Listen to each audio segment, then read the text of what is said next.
The return of the exiles that occurred in the dawn of the new state of Israel has become legendary.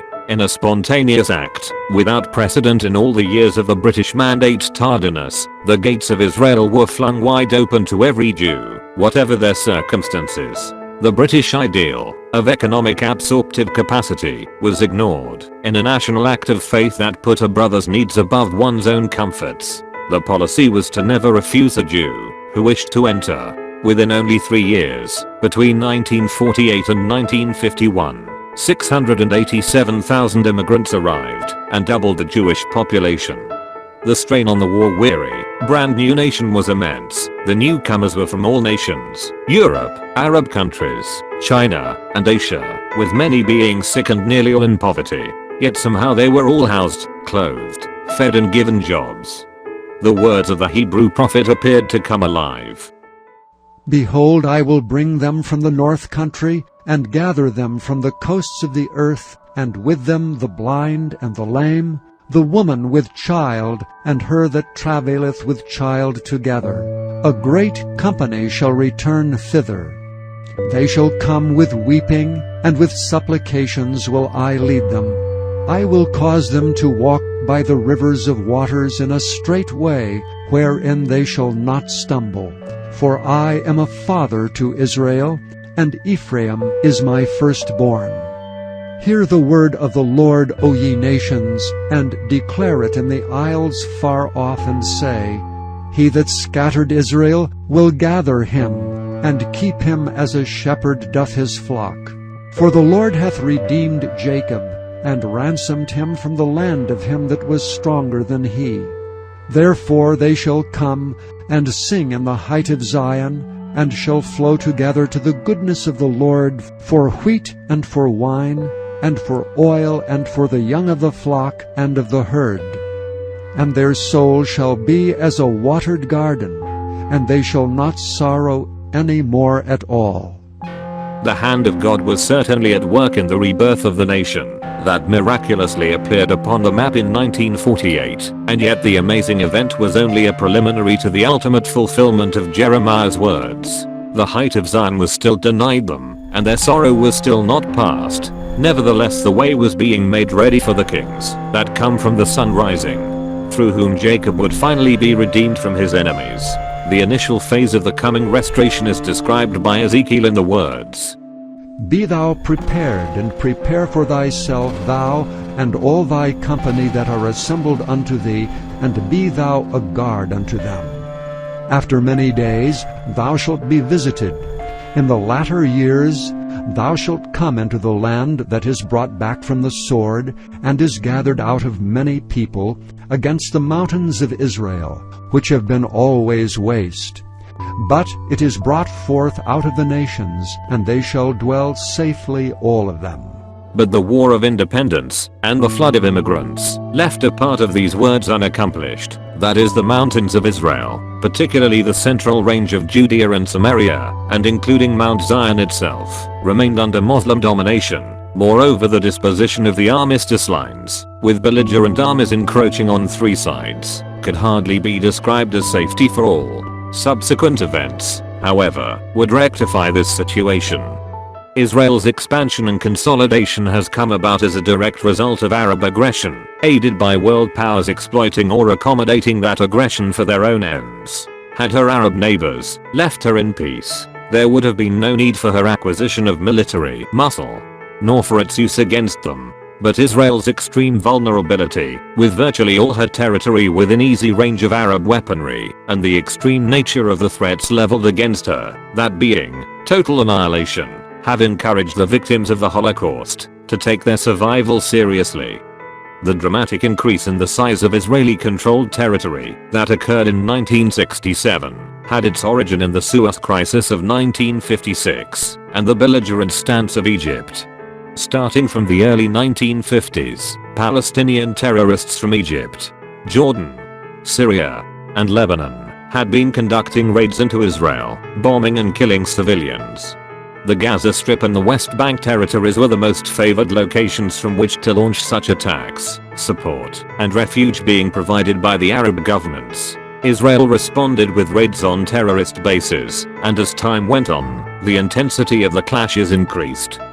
The United Nations did nothing to halt the terrorist incursions. A major factor in this was Russia's choice to switch her support to the Arab camp, to the maximum extent by which she calculated that her Middle East influence would be advanced.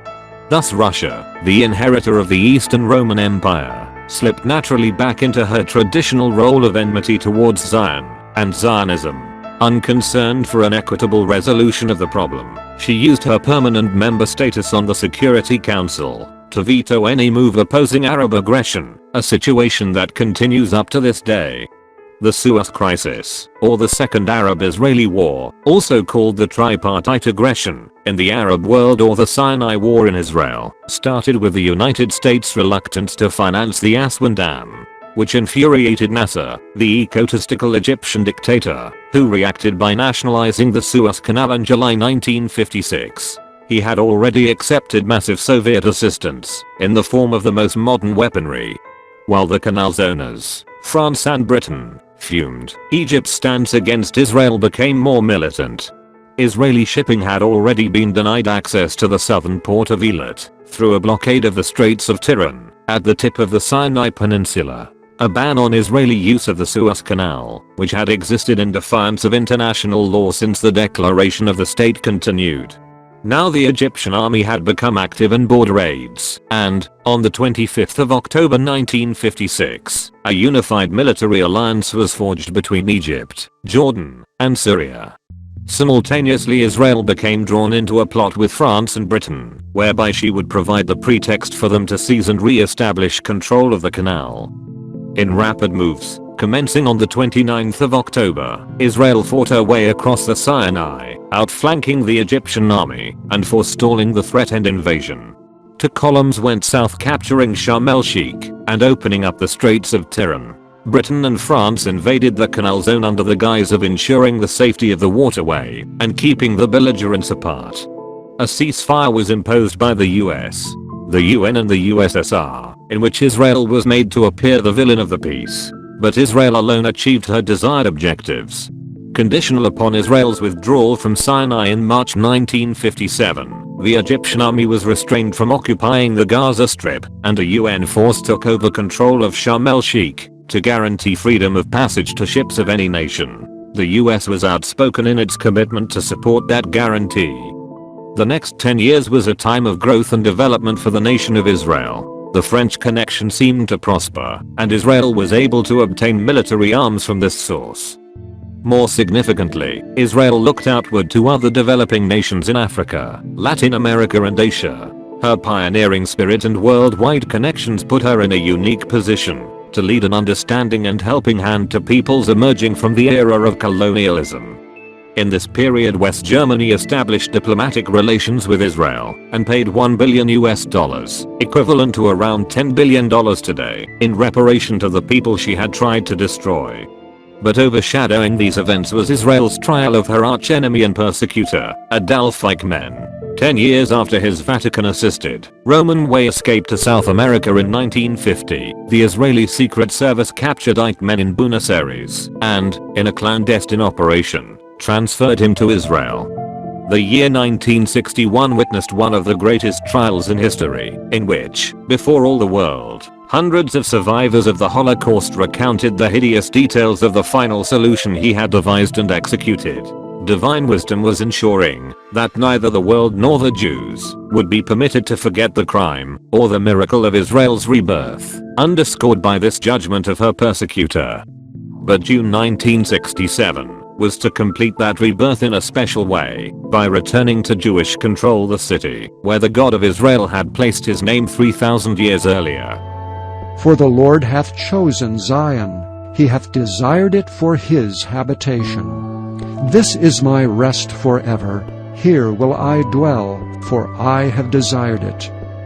That thine eyes may be open toward this house night and day, even toward the place of which thou hast said, My name shall be there, that thou mayest hearken unto the prayer which thy servant shall make toward this place. And hearken thou to the supplication of thy servant, and of thy people Israel, when they shall pray toward this place. And hear thou in heaven thy dwelling place, and when thou hearest, forgive.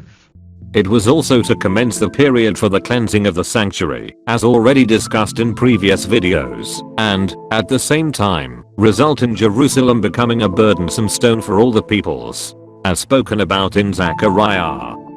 And in that day will I make Jerusalem a burdensome stone for all people. All that burden themselves with it shall be cut in pieces, though all the people of the earth be gathered together against it. In the early months of 1967, no one foresaw the advent of the Six-Day War, yet it was Arab militancy which brought it about. The Arab nations, though divided amongst themselves, maintained the threat to exterminate Israel, but, conveniently, the Arab final solution was repeatedly postponed. Then Syria was humiliated in an aerial skirmish in which Soviet-built planes were shot down. Russia then goaded Syria into belligerency. Nasser, not to be outdone, took the lead in boasts to annihilate the Jews, this notwithstanding his solemn declaration in 1949, when, as a major in the vanquished Egyptian army, he had sworn that, if he ever found himself in a responsible position, he would think 1,000 times before sending soldiers to war. Something he would only do, he said, if his fatherland was threatened and nothing could save it but the fire of battle. The year 1967 proved him a liar. His boasts were echoed by the other Arab leaders, lest they should appear too soft. Even Hussein of Jordan, who had been publicly insulted by Nasser, displayed his solidarity with the Egyptian firebrand. Deeds were required to bolster the words. Nasser ordered the UN supervisory troops to leave Sharm el-Sheikh. The UN Secretary General of the time obediently complied. On the 22nd of May, Nasser imposed his military blockade of the Straits of Tiran, strangling Israel's southern access and oil supplies, and challenging her previous declarations that such an act would be regarded as an act of war.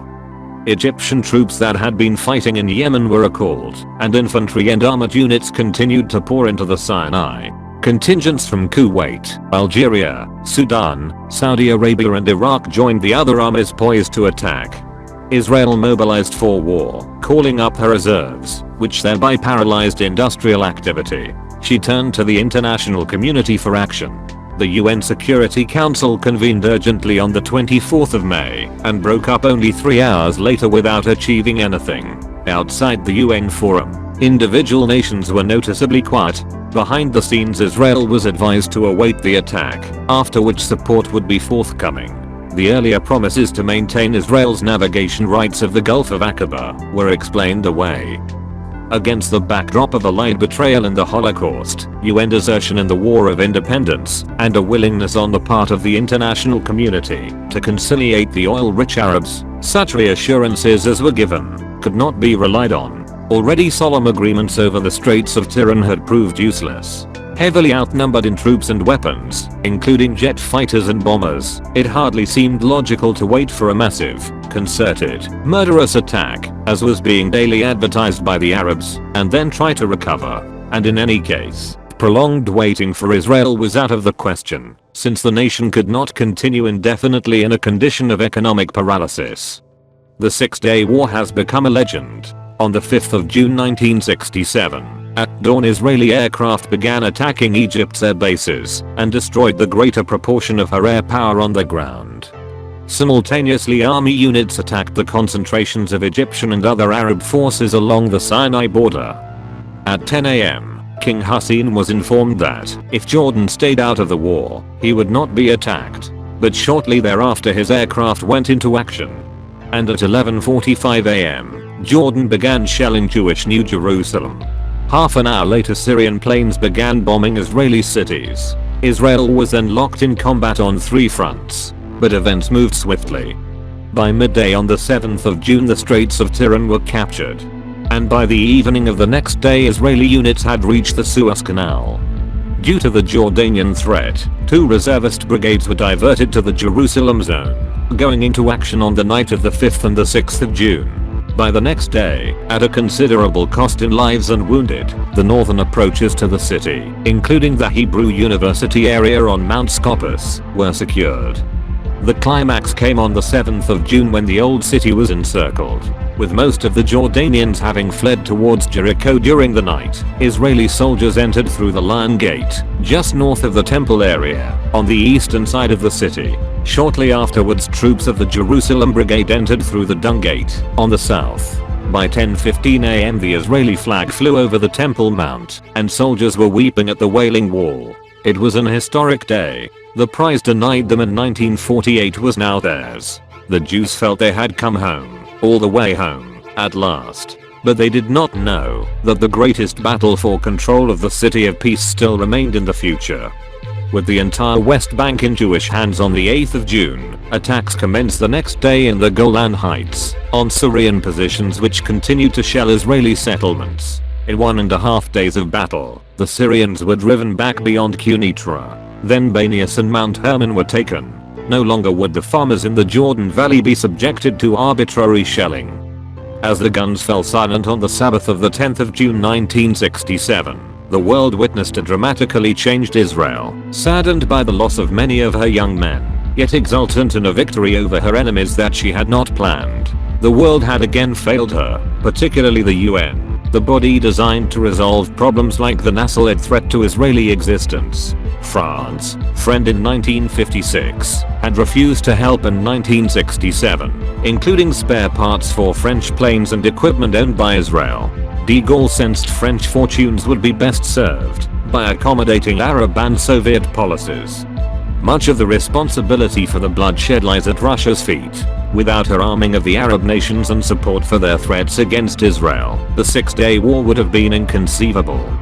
Yet the crimes of the nations that provoked the war had providentially brought about the completion of the prophecies concerning the mountains of Israel, to which I have already referred. It is impossible that Israel be totally evicted from Jerusalem and the ancient mountainous territory of Judea prior to Armageddon. The 3rd chapter of Joel is very explicit in describing the final gathering of all nations to the valley of Jehoshaphat for the battle of the great day of God Almighty. The time of the events is stipulated. For behold, in those days and in that time, when I shall bring again the captivity of Judah and Jerusalem, I will also gather all nations, and will bring them down into the valley of Jehoshaphat, and will plead with them there for my people and for my heritage Israel, whom they have scattered among the nations, and parted my land. In the purpose of God, as the conflict between Rome and the Jews draws closer to its climax, the Jews would once again be in possession of the land and the city, with which he and his nation are eternally identified. Rome in its ecclesiastical and national components will not oppose a scattered Jewish people only, as she has for so long, but will endeavor to destroy a rejuvenated nation that escaped Roman subjugation and sprang into life in the promised land. The restoration of Israel leaves Rome and the nations without excuse. The hand of God is clearly at work in these events, and woe betide them who refuse to take heed of this fact. In the aftermath of the war, the UN became the venue for charge and countercharge on the subject of responsibility for the war, the Arabs and their Soviet sponsors laying the blame at Israel's feet. Eventually the Security Council produced Resolution 242, a compromise document supposedly aimed at solving the Middle East dispute. In the customary platitudes it affirmed as principles necessary for peace: termination of belligerency, acknowledgement of sovereignty, territorial integrity and political independence. The only nation specifically mentioned in the resolution was Israel, with the obligation to withdraw from territories occupied in the recent conflict. In the light of the preceding murderous propaganda of all the Arab nations, and the dereliction of duty on the part of the UN, the whole thing was a sham. The path of nations in the 20th century, like that in the centuries before it, was already littered with the wreckage of broken agreements and hollow phrases, and no people had been betrayed in this respect more than the Jews. The new resolution merely added to the list. To withdraw to the pre-1967 armistice lines would merely invite destruction. The Arabs would certainly not make peace with a weak and vulnerable Israel, and biblical prophecy and the hand of God would not allow this to happen.